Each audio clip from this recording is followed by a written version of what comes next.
G'day team, Punt Road here with another YouTube video.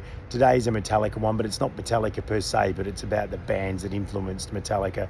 I love the history of music, I love the history of metal, the evolution of thrash from New Wobbin, the new wave of British heavy metal and how it got to where it is today. One of those huge parts of that is Lars Ulrich, and obviously the influence that he played on that, and a lot of the songs that appear on Garage and that Metallica covered, etc., came from his brain and his passion. The little Danish Duke himself.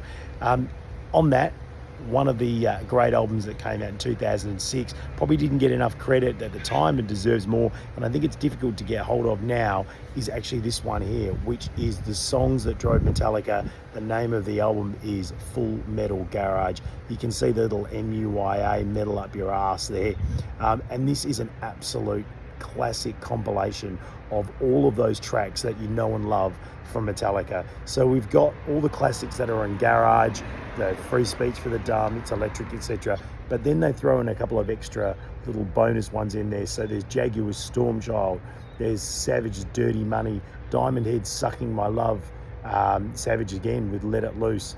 There's some of the Motörhead ones in there like Overkill and Too Late, which were obviously covered by Metallica, I think for Lemmy's birthday. And some of those other ones like the Savage and Diamond Head ones were on the very, very early Metallica demos when Mustaine was still with the band. So there's a lot of history there. Now this CD doesn't just have all these songs, but it's got a really interesting insert that comes in there with it. And that includes, if we just quickly open that up, a brilliant intro to the CD written by Blake Shelley from Budgie, and he goes through about how he went to a Metallica concert, broke his finger.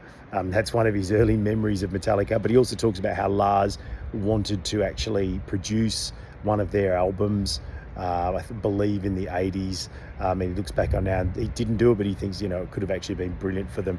But then it goes through every track and you can see all the different ones. There's Sabbath, you can see Mercyful Fate, and it goes through each of those and gives you information on those, a little tidbit and a little story. Holocaust down there, one of my favorites, and this alone is an absolute cornucopia of information, and the knowledge that you could get out of this on the New Wobbin scene and even earlier to that with the bands that influenced Metallica is absolutely amazing. So I don't think this is that easy to get hold of.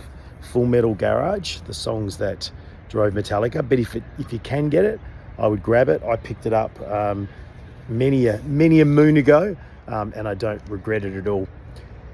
Just wanted to say once again, thanks to everyone who've subscribed, liked, and shared the channel and the videos.